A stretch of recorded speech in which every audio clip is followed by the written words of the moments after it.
Hello students, मैं अमित पारिक।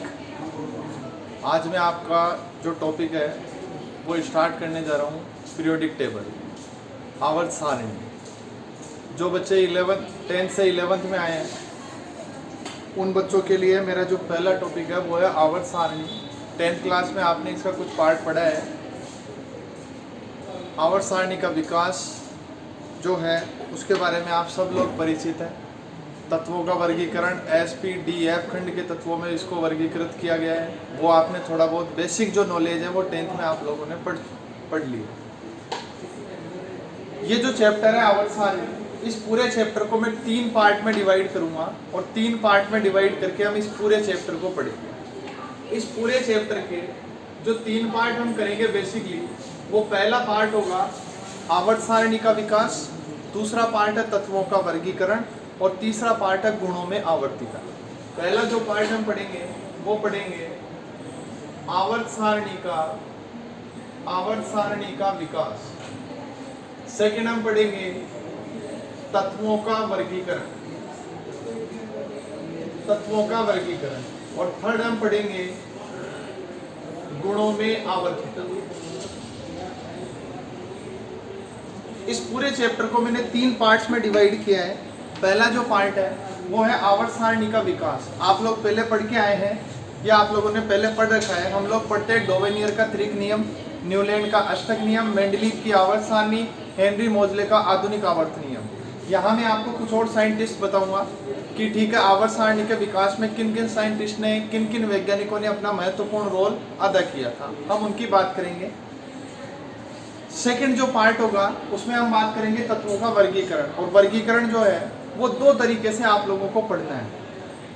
एक वर्गीकरण तो है अंतिम इलेक्ट्रॉन के प्रवेश के आधार पर, और दूसरा जो वर्गीकरण है वो है बोहर के अनुसार। तो पहले मैं आपको पढ़ाऊंगा बोहर के अनुसार वर्गीकरण और सेकंड में आपको पढ़ाऊंगा अंतिम इलेक्ट्रॉन के प्रवेश के आधार पर वर्गीकरण। जो वर्तमान आवर्त सारणी है वो अंतिम इलेक्ट्रॉन के प्रवेश के आधार पर वर्गीकरण पर आधारित है। उसमें आप लोग SP-D-F 4 खंड में बांटकर आवर्त सारणी का अध्ययन करेंगे। और लास्ट टॉपिक रहेगा हमारा गुणों में आवर्तिता। इसमें भी हम 2 प्रकार के गुणों की चर्चा करेंगे। एक हम बात करेंगे परमाणुीय गुणों की और दूसरी हम बात करेंगे आणविक गुणों की। फिर उन गुणों में, यहाँ एक शब्द काम में लिया हमने, आवर्तिता। आवर्तिता का मतलब है एक निश्चित अंतराल के पश्चात समान गुण वाले तत्वों की पुनरावृत्ति होना। ठीक है, उसको हम आवर्तिता बोलेंगे। और उस आवर्तिता के आधार पर एक वर्ग में और एक आवर्त में जाने पर तत्वों में क्या क्या परिवर्तन आते हैं या किन किन गुणों के मान में कमी होगी और किन गुणों के मान में वृद्धि होगी, उसका अध्ययन हमें यहाँ करना है गुणों में आवर्तिता। सबसे इंपॉर्टेंट जो पार्ट है वो है गुणों में आवर्तिता। इसलिए इंपॉर्टेंट है क्योंकि नीट और जेई के एग्जाम में सबसे ज्यादा अगर प्रश्न जो आ रहे हैं पिछले लास्ट 4-5 ईयर से, वो क्वेश्चन आते हैं गुणों में आवर्तिता से। ठीक बात है, ये आपका बेसिक पार्ट है आवर्त सारणी का विकास और तत्वों का वर्गीकरण। इन दोनों बेसिक पार्ट के बेस पे हम आगे नया टॉपिक लेंगे, वो होगा गुणों में आवर्तिता। ठीक है, आज हम स्टार्ट करते हैं फर्स्ट पार्ट से, आवर्त सारणी का विकास। पहला पार्ट हम कौन सा ले रहे हैं? आवर्त सारणी का विकास। ये हमारा पहला पार्ट। देखिए, आवर्त सारणी के विकास में जो महत्वपूर्ण वैज्ञानिक थे उन वैज्ञानिकों में हम कुछ वैज्ञानिकों की बात करेंगे। पहले जो वैज्ञानिक है वो मैं लेता हूं लेवोसियर। पहला वैज्ञानिक लिया मैंने लेवोसियर की संकल्पना। पहला पॉइंट हमने क्या डाला है विकास में? लेवोसियर की संकल्पना। देखिए, लेवोसियर वो वैज्ञानिक थे जिन्होंने तत्वों को सर्वप्रथम, लेवोसियर वो वैज्ञानिक थे जिन्होंने तत्वों को सर्वप्रथम धातु व अधातु में वर्गीकृत किया था।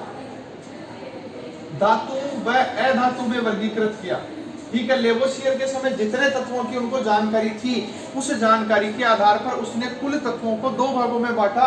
एक उन्होंने धातु तत्व रखे और दूसरे उन्होंने अधातु तत्व रखे। देखिए, धातु के लिए हम बेसिकली क्या बोलते हैं? हमने कहा वे तत्व जो इलेक्ट्रॉन त्याग कर धनायन बनाते हैं, वे तत्व जो इलेक्ट्रॉन त्याग कर क्या बनाते हैं, धनायन बनाते हैं, उनको धातु बोला जाता है। इधर मैंने लिखा अधातु के लिए वे तत्व जो इलेक्ट्रॉन ग्रहण कर ऋणायन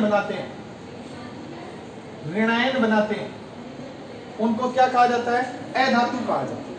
देखिए ऐसे तत्व जो इलेक्ट्रॉन त्याग कर धनायन बनाएंगे। अब एक सिंपल सी चीज, आपके पास एक बेसिक नॉलेज है कि आपने 10th में आवर्त सारणी पढ़ ली। उस आवर्त सारणी के आधार पर हमने ये कहा कि जो हमारी आधुनिक आवर्त सारणी है, इस आधुनिक आवर्त सारणी को हम 4 भागों में विभाजित कर सकते हैं। कितने भागों में विभाजित किया जा सकता है, इसको 4 भाग में हम विभाजित कर सकते हैं। देखिए इस तरह से मैंने आवर्त सारणी बनाई, और जो आप आवर्त सारणी पढ़ रहे हैं आधुनिक आवर्त सारणी, उस आधुनिक आवर्त सारणी में इस लाइन से इधर आने वाले सभी तत्व धातु है, जबकि इस लाइन के इधर आने वाले सभी तत्वों को किस श्रेणी में रखा गया, अधातु की श्रेणी में रखा गया है। तो जब आप वर्तमान आवर्त सारणी की बात करेंगे तो उस वर्तमान आवर्त सारणी के अनुसार जो तत्व आसानी से इलेक्ट्रॉन त्याग कर धनायन बनाएंगे उनको हम क्या बोलेंगे, धातु। और जो इलेक्ट्रॉन ग्रहण कर ऋणायन बनाएंगे उनको क्या बोलेंगे, अधातु। और ये बात आपको सबसे पहले किस वैज्ञानिक ने बताई थी, लेवोसियर ने बताई थी। कहने का मतलब मैं ऐसे लिखता हूं Na चेंज इनटू Na+, इसने कितने इलेक्ट्रॉन का त्याग किया, 1 इलेक्ट्रॉन का, इसलिए इस पे प्लस चार्ज आ गया। मैंने लिखा Mg+2 कितने इलेक्ट्रॉन का त्याग किया, 2 इलेक्ट्रॉन का, इसलिए +2 चार्ज आ गया। Al+3 कितने इलेक्ट्रॉन का त्याग किया, 3 इलेक्ट्रॉन का, इसलिए +3 चार्ज आ गया। तो पूरी आवर्त सारणी के वे तत्व जो इलेक्ट्रॉन त्याग कर धनायन बनाने की प्रवृत्ति रखते हैं, उन सभी को किस श्रेणी में रखा जाएगा, धातु की श्रेणी में रखा जाएगा। अब आ जाओ अधातु, वे तत्व जो इलेक्ट्रॉन ग्रहण करके ऋणायन बना ले। कहने का मतलब F, इसको 1 इलेक्ट्रॉन दूंगा तो ये क्या बनाएगा, F-, O, इसको 2 इलेक्ट्रॉन दूंगा तो ये क्या बनाएगा, O-2, N, इसको 3 इलेक्ट्रॉन दूंगा तो ये क्या बनाएगा, N-3। तो ऐसे तत्व जो इलेक्ट्रॉन ग्रहण करने की प्रवृत्ति रखते हैं उन तत्वों को अधातु कहा जाता है, और जो इलेक्ट्रॉन त्यागने की प्रवृत्ति रखते हैं उनको धातु कहा जाता है। ये बात किसने बताई, लेवोसियर ने। पर यह जो लेवोसियर की संकल्पना थी, इस संकल्पना में एक महत्वपूर्ण कमी थी। इस लेवोसियर की संकल्पना में एक महत्वपूर्ण कमी थी, और वो जो कमी थी वो कमी ये थी कि हम अभी जो आवर्त सारणी पढ़ते हैं, आधुनिक आवर्त सारणी, उसमें कुछ तत्व आपको दिए गए हैं, उन तत्वों को उपधातु तत्व बोला जाता है। क्या बोला जाता है, उपधातु, मेटेलॉइड्स। तो उपधातु जो तत्व हैं, इन उपधातुओं के बारे में, तो देखो मैं कमी में एक लाइन लिखता हूं। कमी में मैंने लिखा, लेवोसियर ने उपधातुओं के बारे में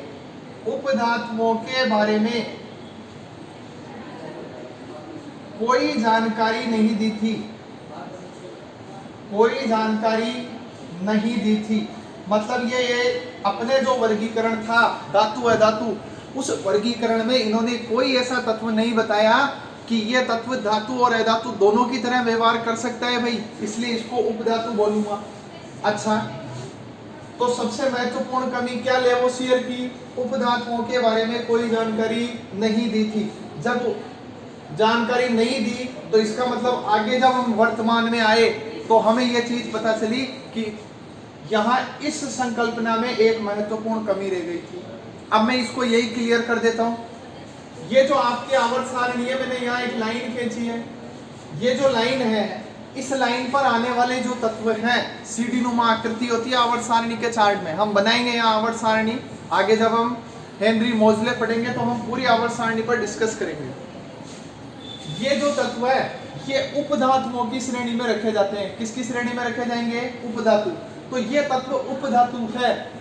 अब उपधातु कौन कौन से हैं, तो देखिए मैं आपको एक लाइन बताता हूं, आप उस लाइन को याद करें, उससे आपके ये क्लियर हो जाएगा कि कौन कौन से तत्व उपधातुओं की श्रेणी में रखे जाएंगे। तो देखो मैंने लिखा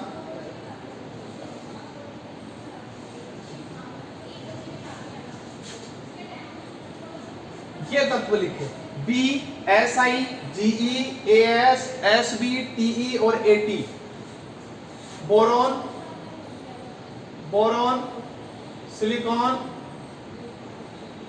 boron, silicon, germanium, germanium, arsenic, arsenic, antimony, tellurium और एस्टेटिन। ये इन तत्वों के नाम है भाई। कौन कौन से तत्व उपधातु है? तो मैंने कहा boron, silicon, germanium, arsenic, antimony, tellurium और एस्टेटिन। इन तत्वों को उपधातुओं की श्रेणी में रखा जाता है। और आपको ये 100% याद होने चाहिए, क्योंकि कई सारे प्रश्न जैसे जैसे हम आगे बढ़ते जाएंगे वैसे वैसे धातु, अधातु, उपधातु सभी तरह के तत्व मिलेंगे। आगे आपको रासायनिक अभिक्रियाएं पढ़नी पड़ेगी। तो उपधातु तत्व वे तत्व होते हैं जिनमें धातु और अधातु दोनों के गुण पाए जाते हैं। मतलब ये आवश्यकता पड़ने पर इलेक्ट्रॉन दे भी सकते हैं और आवश्यकता पड़ने पर इलेक्ट्रॉन ले भी सकते हैं। इसलिए आपको ये लाइन याद करनी जरूरी है। Boron, silicon, germanium, arsenic, antimony, tellurium और एस्टेटिन। अच्छा, मैं आपको एक ट्रिक बता देता हूं जिससे आपको ये इजीली याद हो जाए, ठीक है। और पूरी आवर्त सारणी में मैं आपको बहुत सारी ट्रिक बताऊंगा और उन ट्रिक के बिना आपकी आवर्त सारणी अधूरी है। और जिसको ट्रिक्स पता है उसकी आवर्त सारणी का काम बहुत आसान है। तो देखिए ट्रिक क्या है हमारी। बोले, बोले शिव जी आज सब तेरी क्या करेंगे भाई? आरती करेंगे। बोले शिव जी आज सब तेरी आरती करेंगे।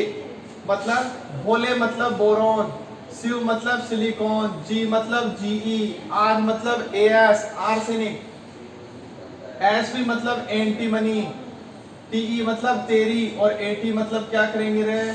आरती करेंगे। बोला इजीली याद हो जाएगा। तो हमने क्या कहा? पहली संकल्पना लेवोसियर की संकल्पना। लेवोसियर ने क्या किया? धातु अधातु में वर्गीकृत किया। धातु के लिए क्या कहा? वे जो इलेक्ट्रॉन त्याग कर धनायन बनाते हैं। अधातु वे जो इलेक्ट्रॉन ग्रहण कर ऋणायन बनाते हैं। इधर आ जाओ, क्या क्या कमियां थी? तो कमी एक ही थी और सबसे महत्वपूर्ण कमी क्या थी? उपधातुओं के बारे में कोई जानकारी नहीं दी थी। जब उपधातुओं की जानकारी नहीं दी तो हमने कहा भाई आप अभी पढ़ लो। लेवोसियर को जानकारी नहीं थी पर आपको जानकारी मैंने आज ही दे दी कि उपधातु कौन कौन से हैं। तो देखिए उपधातु कौन से हैं? Boron, silicon, germanium, arsenic, antimony, tellurium और एस्टेटिन। याद करने के लिए लाइन लिखाई है। बोले शिव जी आज सब तेरी क्या करेंगे? आरती करेंगे। ठीक है, ये हमारी पहली संकल्पना या पहला वैज्ञानिक था जिसके बारे में हमने पढ़ा। सेकंड हम पढ़ेंगे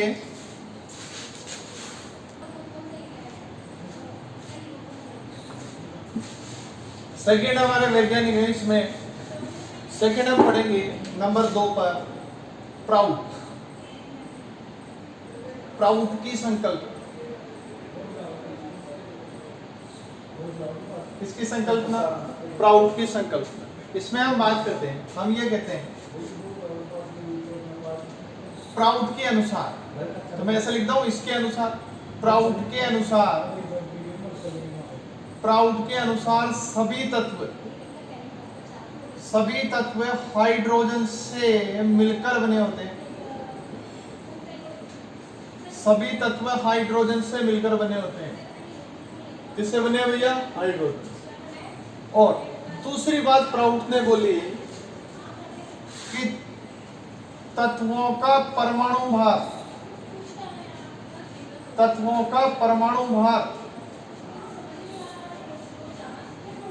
हाइड्रोजन के परमाणु भार का सरल गुणज होता है। तत्वों का परमाणु भार हाइड्रोजन के परमाणु भार का सरल गुणज होता है। सभी तत्व हाइड्रोजन से मिलकर बने और तत्वों का परमाणु भार किसका सरल गुणज है? हाइड्रोजन के परमाणु भार का सरल गुणज होता है। मतलब ऐसे समझो, आप सबको ये पता है कि हाइड्रोजन का परमाणु भार 1 होता है। हाइड्रोजन का परमाणु भार कितना है भाई? ये लो, हाइड्रोजन का परमाणु भार कितना है?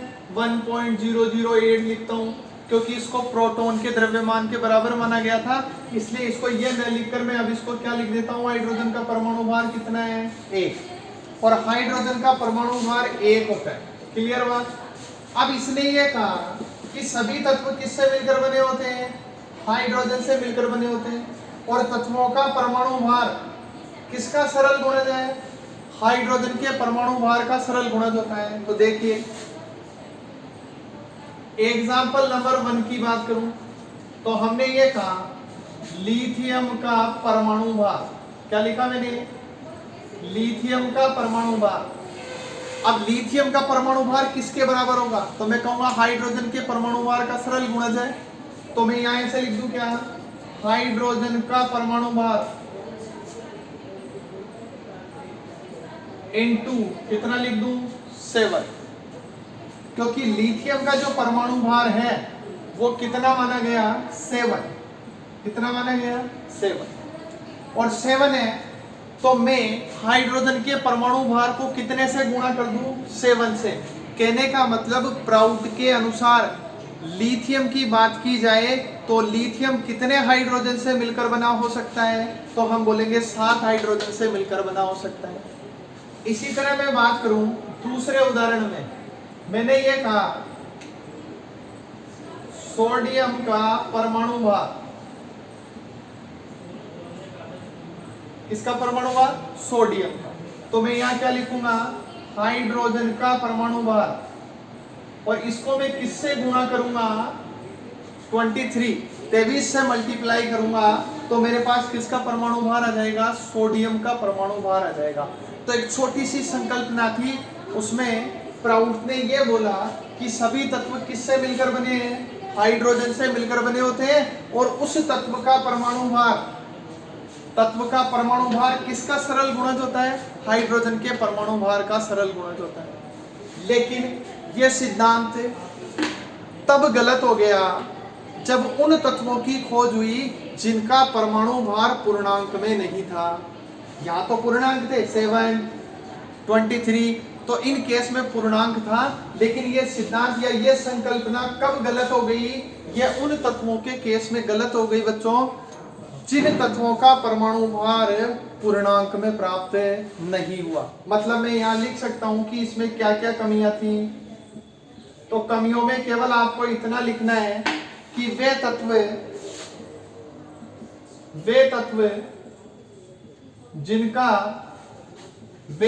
जिनका परमाणु भार पूर्णांक में नहीं होता है, वे तत्व जिनका परमाणु भार पूर्णांक में नहीं होता है, इस संकल्पना का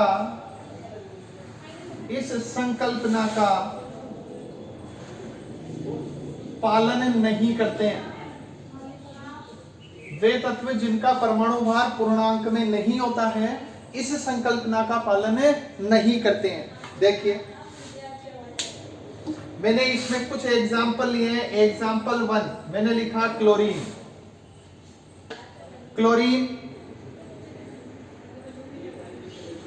इसका परमाणु भार था 35.5, इसलिए इस संकल्पना का पालन नहीं करेगा।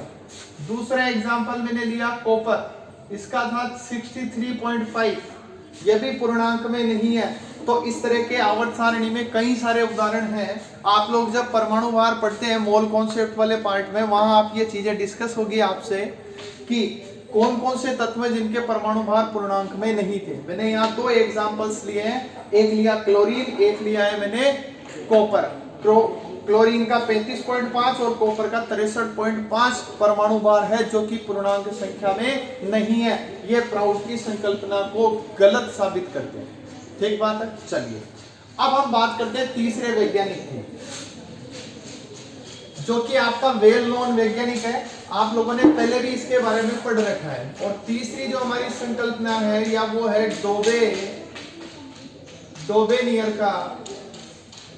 डोबेनियर का ट्रिक नियम। डोबेनियर का त्रिक नियम, ट्राइड रूल, डोबेनियर का त्रिक नियम। देखिए सबसे पहली चीज व्हाट इज द त्रिक, पहली चीज क्या देखनी है, त्रिक क्या है। समान गुण रखने वाले तीन तीन तत्वों का समूह, समान गुण रखने वाले तीन तीन तत्वों का समूह है त्रिक कहलाता है। समान गुण रखने वाले तीन तीन तत्वों का समूह क्या कहलाता है, त्रिक कहलाता है।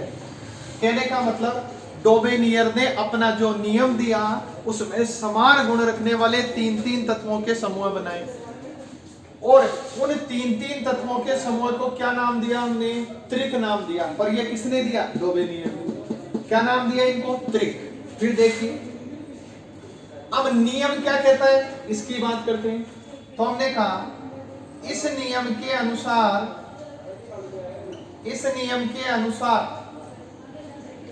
त्रिक में उपस्थित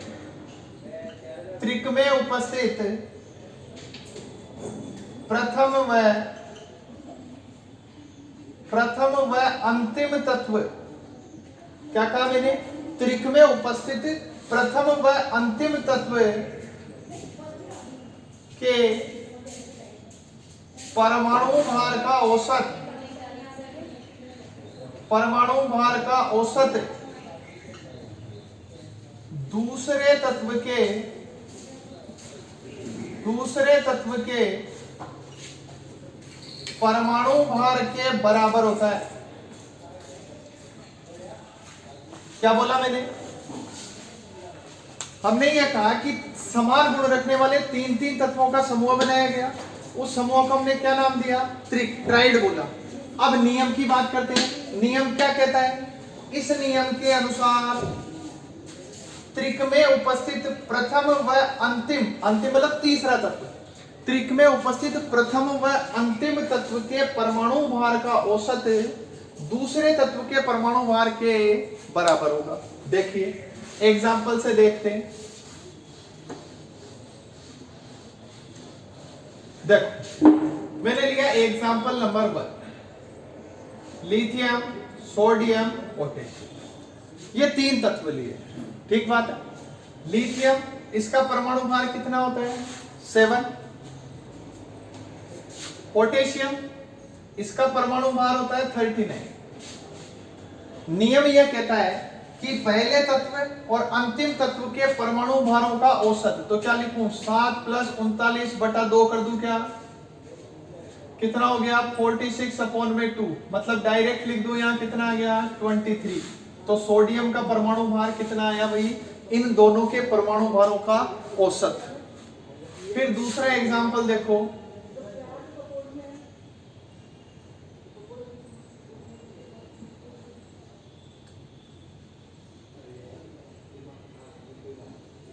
बेरिलियम, मैग्नीशियम और कैल्शियम, ये मैंने सेकंड एग्जांपल लिया। बेरिलियम, मैग्नीशियम और कैल्शियम सेकंड एग्जांपल में लिए।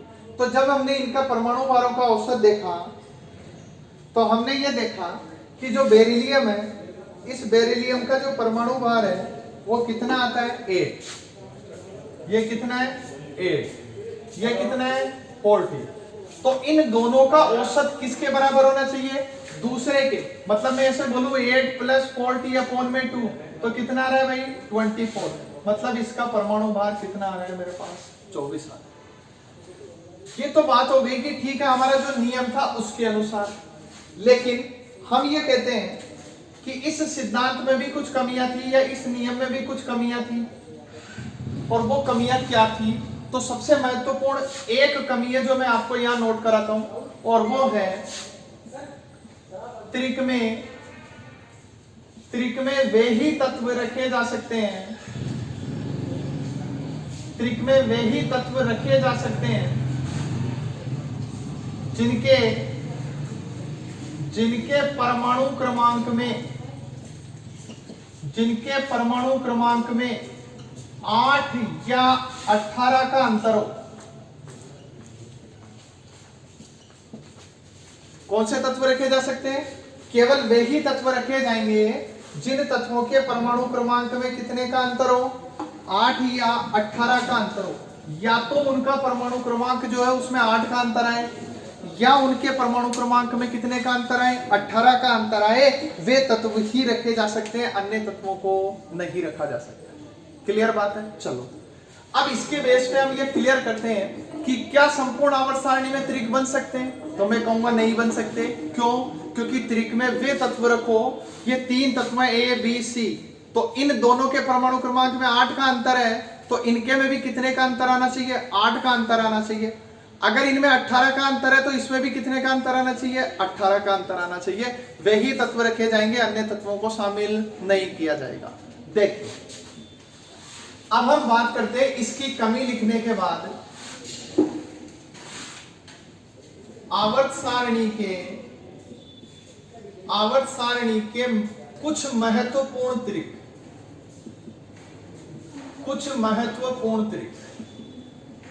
किसकी बात करते हैं हम? आवर्त सारणी के कुछ महत्वपूर्ण त्रिक की बात करते हैं। मैंने यहाँ एक शब्द लगाया कुछ महत्वपूर्ण त्रिक, इसका मतलब ये वो ट्रिक्स है, या यहाँ मैं वो एग्जांपल दूंगा जो 100% आपको कहीं ना कहीं एग्जांपल में मिलेंगे ही मिलेंगे। आप कहीं भी क्वेश्चन सोल्व आउट करेंगे या अब तक जो नीट आईआईटी में क्वेश्चन आए हुए हैं उन प्रश्नों को देखते हुए जो सबसे महत्वपूर्ण ट्रिक बन सकते हैं वो मैं यहाँ एग्जाम्पल के रूप में आपको लिखाता हूँ। वो ट्रिक आपको हर हालत में याद करनी है, क्योंकि आपका जो भी ट्रायड से रिलेटेड या त्रिक नियम से संबंधित प्रश्न आएगा वो प्रश्न इन उदाहरणों से ही सोल्व आउट होगा। और ये मैंने क्यों लिखे उसका कारण भी मैं आपको बता देता हूँ साथ में। मैंने यहाँ ऐसा लिखा कि जिनके परमाणु क्रमांक में या तो 8 का अंतर हो या बच्चा कितने का अंतर हो, 18 का, वो ही त्रिक नियम की पालना करेंगे, अन्य तत्व त्रिक नियम की पालना नहीं करेंगे। देखिए एग्जाम्पल नंबर 1 से चलते हैं। मैं आपको ये सब चीजें समझा दूंगा कि मैं ऐसा क्यों लिख रहा हूं।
लीजिए ये मैंने 9 एग्जाम्पल यहाँ लिखे हैं और ये 9 वे एग्जाम्पल है जो सबसे महत्वपूर्ण त्रिक की श्रेणी में रखे जाते हैं।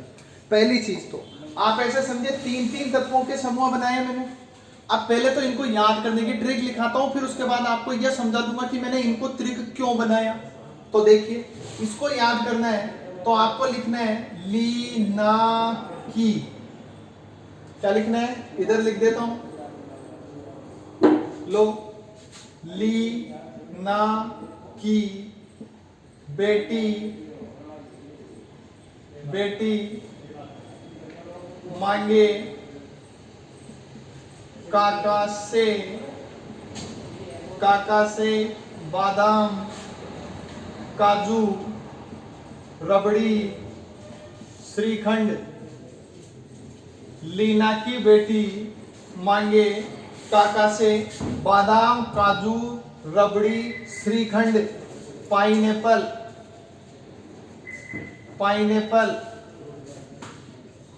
स्ट्रॉबेरी सेब। इसके लिए लिखता हूं शरबत।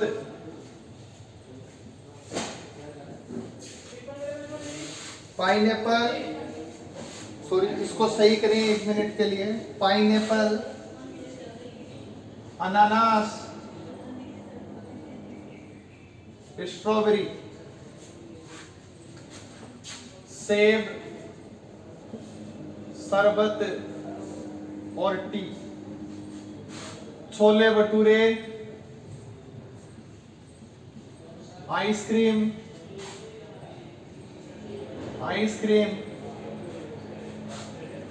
हरे फूल कलर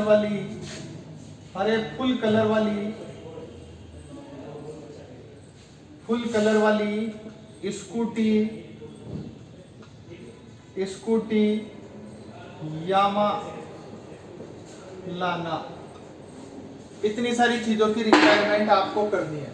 मैंने आपसे फिर कहा, ये जो मैंने 9 आपको यहाँ पर एग्जाम्पल दिए, ये आपको एज इट इज, आप चाहे किसी भी एग्जाम में जाएं, चाहे आप 11th फाउंडेशन पे बात करें, नीट, IIT, JEE या किसी भी अदर एग्जाम में आप हैं, सीधे सीधे आपको ये ट्राइड्स मिलते हैं और इनके बेस पे आपको क्वेश्चन सोल्व आउट करना होता है। तो मैंने इसके लिए आपको एक ट्रिक लिखा दी। ट्रिक ये थी, ली ना की बेटी मांगे, काका से बादाम, काजू, रबड़ी, श्रीखंड, पाइनएप्पल, अनानास, स्ट्रॉबेरी, सेब, शरबत, टी, छोले भटूरे, आइसक्रीम, हरे फुल कलर वाली स्कूटी यामा लाना। अब देखिए मैंने यही क्यों लिखे, तो मैं इनको तो मिटाता हूं क्योंकि ये तो केवल आपको याद करने के लिए कि आप किस तरह से इन ट्रिक्स के कॉम्बिनेशन को याद रख सकते हैं। अब बात करते हैं कि मैंने इनको ही ट्रिक क्यों बनाया। तो मैंने आपसे यह कहा कि ऐसे तत्व जिनके परमाणु क्रमांक में 8 या 18 का अंतर हो, किसका अंतर हो भाई, 8 या 18 का अंतर होगा, उनको त्रिक नियम में शामिल किया जाएगा, अन्य को शामिल नहीं करना है, मतलब वो त्रिक का निर्माण नहीं करेंगे। यहां देखिए, लिथियम का परमाणु क्रमांक कितना है, 3। इसका परमाणु क्रमांक क्या देखना है आपको, परमाणु क्रमांक देखना है। इसका 3, इसका 11 और इसका कितना है, 19। तो इन दोनों के परमाणु क्रमांक में कितने का डिफरेंस है ये देखो। तो यहां से यहां डिफरेंस कितना है, 8 का, और यहां से यहां भी कितने का है, 8 का। इसका मतलब ये त्रिक नियम की पालना करता है भाई। आगे चलो, बेरिलियम का परमाणु क्रमांक कितना, 4। इसका 12 और इसका 20, दोनों में कितने का डिफरेंस, 8 का। इसका मतलब ये त्रिक नियम की पालना करता है। फिर आओ कैल्शियम, कैल्शियम का परमाणु क्रमांक कितना, 20। स्ट्रोंशियम का कितना, 38। इसका कितना, 56। इसका मतलब इन दोनों में 18 का डिफरेंस है और इन दोनों में भी कितने का डिफरेंस है, 18 का। तो या तो दोनों तत्वों में 8 का डिफरेंस होना चाहिए या दोनों में कितने का अंतर होना चाहिए, 18 का, तभी त्रिक बनेगा, नहीं तो त्रिक नहीं बनेगा। आप ऐसे नहीं एक में 8 कर दो और एक में 18 कर दो तो गलत हो जाएगा। तो यह त्रिक नियम की पालना करता है। फिर आओ पोटेशियम, कितने पर आता है, 19, 37, 55। ठीक है, कर सकते हैं। इधर से भी समझिए, हमने कहा हाइड्रोजन कितने पर आता है, 1 पे, ये कितने पर आता है, 9 पे, ये कितने पर आता है, 17 पे। इनमें कितने का डिफरेंस है, 8 का। इनमें भी कितने का डिफरेंस है, 8 का। मतलब त्रिक नियम की पालना करता है। स्कैंडियम 21 पे आता है, इट्रियम 39 पे आता है और लैंथेनम 57 पे आता है, La। इनमें कितने का डिफरेंस, 18 का। इनमें कितने का डिफरेंस, 18 का। ठीक बात है। ऐसे इधर चलो, सल्फर कितने पे आता है, 16 पे। ये कितने पर आएगा, 34 नंबर, 34। इसका मतलब यहां से यहां का डिफरेंस कितना हो गया, 18। अब ये कितने पर आएगा, 52। इसका मतलब कितने का डिफरेंस हो गया, 18। यानी कि इन दोनों में 8 का है, इन दोनों में 8 का, इनमें 18 का है, इनमें 18 का डिफरेंस है। ये आपका होमवर्क है, आपको सोल्व आउट करना है, चेक करके देखना है। इसमें 18 का, इसमें 18 का डिफरेंस है, ये आपको सोल्व करना है, आपका होमवर्क है। इनमें 8 और 18 का डिफरेंस। तो ये सारे जो भी त्रिक मैंने लिखे हैं, ये वे हैं जो त्रिक नियम के अनुसार 8 या 18 का डिफरेंस रखते हैं, इसलिए इनको त्रिक में शामिल किया जा सकता है। मतलब त्रिक नियम जो था, उस त्रिक नियम के अनुसार संपूर्ण कार्य किसके आधार पर देखना है कि कौन आवर्त सारणी में त्रिक बनेगा और कौन त्रिक नहीं बनेगा, परमाणु क्रमांक के आधार पर देखना। ठीक है।